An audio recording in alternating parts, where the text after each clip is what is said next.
great to meet you both. And I interviewed the wonderful Miss Rose last year when you were here for the Chicago Film Festival. So it's great to connect with you again. Yeah, thank you so much. It's nice to see you again. Yeah, absolutely. And congrats. Congrats on the film. It's great that it's coming out wider. And it's just, yeah, it's one of those wonderful films that really kind of sticks with you. It has so much heart. So congratulations. Thank you so much. Yeah, we're thrilled they keep adding theaters. It seems like a good sign, hopefully. Yes, very good sign.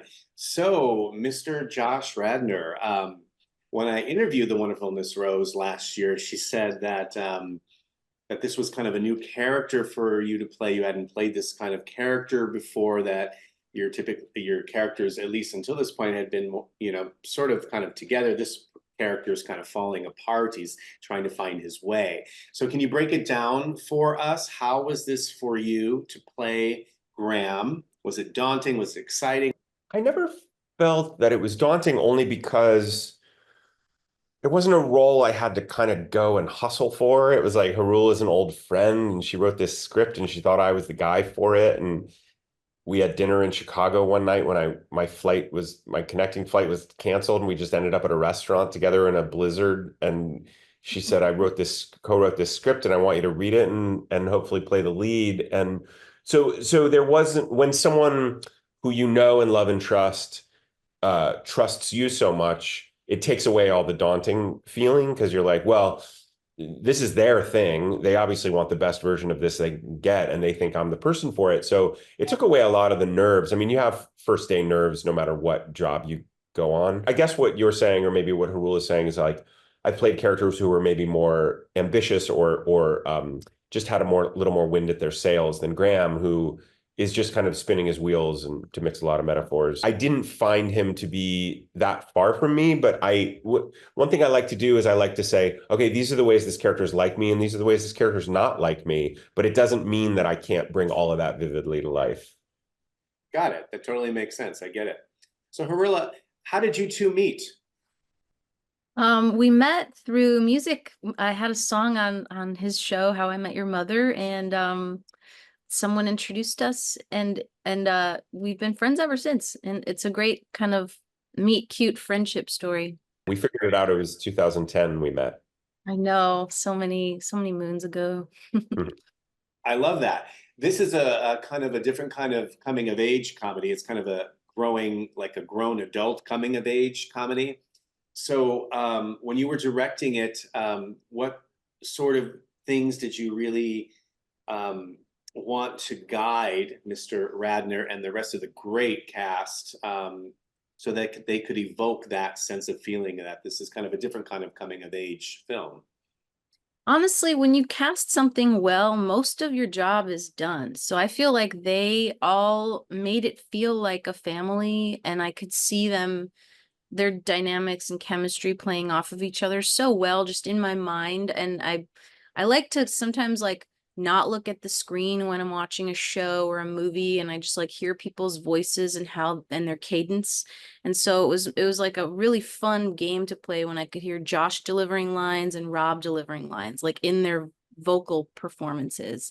So I don't know that I had such a hard job. Like you said, they're pretty amazing cast, and it felt really organic. And I guess in terms of the coming age aspect of it, I just feel like, I don't know, I've always felt like a late bloomer. I still do. And so I really relate to this idea of trying to figure out your life. And for Becky, it happens to be when she's in her 60s or 70s, and I kind of think that's true for most people, isn't it? I think we're all trying to just figure it out the whole way. That is so true. I'm kind of a triple late bloomer or something. I feel like I'm reinventing myself for the third time over. I love how you put that.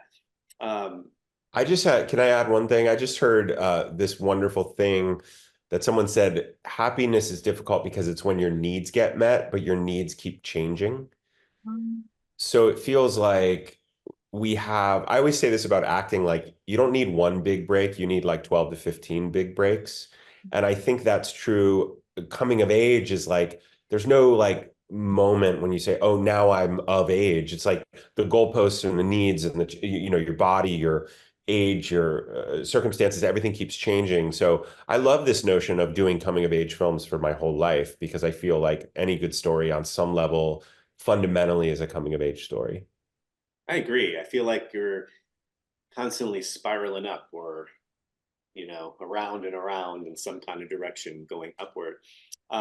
Josh, how was it for you working with Rob, who's a great actor, he's been on Transparent, Arrested Development. You two play very different brothers here. He's just a TV star or supposed TV star that's going through some challenges. And so can you walk us through what it was like working with Rob? Were you guys really connected prior to coming onto this? Yeah, we knew each other a little bit socially, like kind of enough to chat when we saw each other, but we had never worked together. And again, what Harula said about casting, you just kind of trust that she's put together the elements and she's a bit of a chemist in some ways. She's like putting together these elements and studying them under a microscope, which is the camera. And I would say I come from the world of theater, even though we've both done a lot of television. My base, my root or my home base is the theater, and Rob's, I would say, is more improv comedy. But I think that Will and Graham move at such different speeds and operate in different kind of gears in life that there was something about our different styles, I think, really complemented each other because we jousted at each other in slightly different ways. But I think in underneath it, you still buy that these guys are brothers because of the like friction meets, ball busting meets absolute love and devotion all at the same time. So I found Rob to be a total delight, and it's one of those things where I don't know how much I hope we see each other a lot more, but like if I ran into Rob in the world, it would be a good day. Right. Yeah, it's fun seeing you guys push each other's buttons as those characters. Like even just in writing it, like Graham always kind of being seemingly like the more intellectual one, and then Will being the one who just wants to like mess with you all the time just for whatever reason. You It's need to just tell Rob that I was the more intellectual one. I think he'll like that. I love that. You both met through the common bond of music, which is so fascinating. It's great to know that. I know, Josh, last year you came out with your debut album. You formed a group, in fact, with Ben Lee, Radnor and Lee. So who Those are were two separate things, by the way. I put out two albums with Ben, and then I put out my solo album last year. right, right. Thank you Yeah. for clarifying that. So who were your musical roots? Because music is a passion of yours. Yeah. Well, I mean, I grew up in a house with a lot of Bob Dylan and Jim Croce and John Denver, and my mom loved Barry Manilow and Peter Paul and Mary. So it was a very folky kind of classical music, musicals. I have a really broad palette. Like I really like a lot of different kinds of music, and um my mood is sometimes I'm in the mood for certain music, and then other times I listen to music and it affects my mood. So I don't know. I would say I tend to gravitate towards very kind of folky country, three chords and a truth, very simple, kind of beautiful music that's more storytelling. But I can get into, ambient, strange kind of stuff. Jazz I love when I'm in the mood. So it's pretty broad. I love Harula's music. thanks. Hmm. Yeah, we have this in common. We like the same kinds of music, and I don't know if it was during the pandemic or something where it sort of I felt like it was harder to focus sometimes when songs had lyrics, especially good lyrics. Like I kind of wanted to listen to more like classical or ambient or jazz or solo piano just so that I could do my own writing. Did that happen to you too? To you? I'm asking kind of both of you. Like I just felt like for some reason I gravitated more towards stuff that was lyricless, starting in It's hard to 2020. know. When I'm writing, I definitely like lyricless stuff, but I'm trying to remember. The pandemic feels like it's just this like shrink wrapped time that I'm trying to remember. I wrote a lot of songs during the pandemic. I knew that I was really productive. Yeah. Yeah, lyricless, good for me when I'm writing about Mhm. things. And then driving, it's always, something like upbeat and engaging. Who are you both listening to now, musically? I have my phone right here, so I'm just gonna look at my Yeah, spot. I need to look. Okay, so this is funny. I'm like weirdly going back in time listening to Band of Horses again. One of the members of that band helped with producing some songs on this new record that I'm putting out next year. So I've been like listening to them again. Weirdly, I have the Hair soundtrack on here. Good for And you. It's awesome. Cassandra Jenkins, who's also a friend. I love her Oh, music. I went to her album release show. I didn't know you knew her. I love that new record. She was gonna come tomorrow. I think she might still be coming over. Oh, Yeah. really? Yeah. She's very good friends with my brother-in-law. Oh, no way. Yeah, awesome. She's amazing. And let's see, obviously my husband's band Coco, they're on here. Tyler Ramsey, another Band of Horses guy. Waxahachie and Azure Ray. Oh, Azure Ray, Maria Taylor. Yeah. She put out my first EP. Yeah, amazing singer. I love her label, everything she puts out, and I love their songs.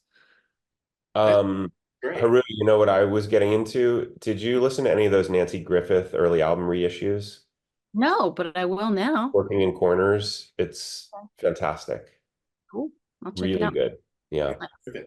That's great to see how music connects people. Another thing that connected people was, of course, How I Met Your Mother, which you probably get asked tons of questions about, Josh. I read the other day that there was a fan-made poster that was even put out for a hopeful, maybe kind of new iteration of the show.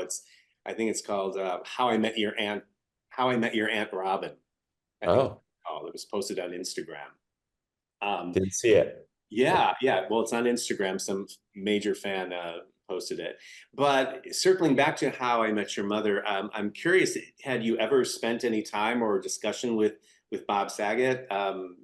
Since he was the voiceover, the character, and maybe were there any interesting memories you two may have had if that was the case? Yeah, Bob and I were really became quite good friends during the process. There was something very sweet about playing the same character but in different time periods. And yeah, about a year or two before he died, I did an episode of his podcast. But we would grab dinner about once a year, and I have a remembrance of him on Instagram that I check in with every once in a while. He was a very dear, for all his kind of comedic raunch and his boldness and that he was just quite a very sweet and sincere person. I really adored him and I miss him quite a bit. I love that. Thank you for sharing that. Well, one last question for you. If you two had an opportunity, and perhaps you do, and you are moving forward with something, what sort of thing would you like to create together next, either musically or on screen? I would love to work on some music. We started writing a song, a waltz, a few years back that's pretty funny that I think we should record. And Oliver, my husband, has turned our garage into a perfect little man cave studio. So next time you're in LA, we could do it there, or we could do it at that Fort Greene spot. I'd like to do that song and maybe a couple others. That'd be really fun. It feels, Haru, that we should probably make a movie musical at some point with all original songs by us and just combine all our skills.